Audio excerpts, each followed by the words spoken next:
欢迎来到山庄 garden。今天想跟大家分享几盆刚开的兰花。首先我想介绍这盆吧。这盆兰花它叫莲叶兰，英文名字 Apiphyllum giganteum。这个兰花呢，我蛮喜欢的。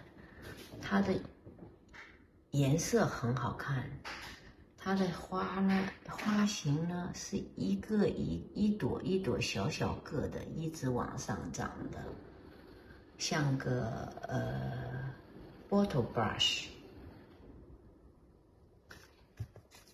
这个兰花原产地是墨西哥南部哥伦比亚委内瑞拉。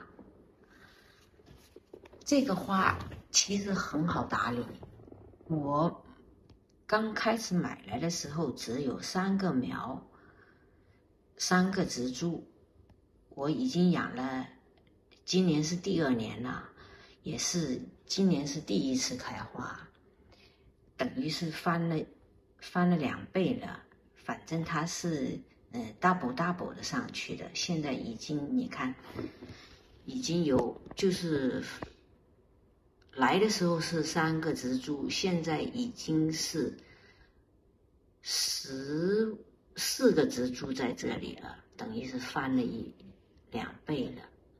第1年是翻了1倍，第2年现在是翻2倍，今年是给了花了。这个兰花呢，其实很好管，我没有怎么去管它。放的是全阳，你看全阳它也是这么绿，就是水给的比较多，施肥我也是，就是平时给水的时候我就给肥料，所以说它繁殖的很快，它是要全阳的，我基本上是从11点钟的太阳能晒到下午，就是太阳落山。你就可想而知它是多需要的阳光，阳光越多，反而它会给花给了你。如果没有阳光的话，它会不开花的，它只是给绿叶给你看。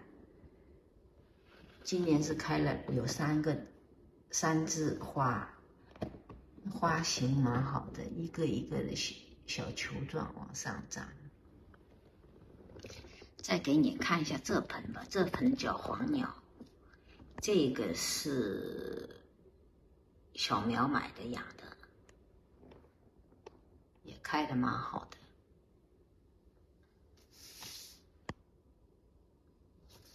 它的花瓣很漂亮。这个兰花喜欢水，跟春石斛差不多，但是它相对来讲比较怕冷一点。冬天我是把它拿进家了，所以说会相对来会好一点，就没有伤到它。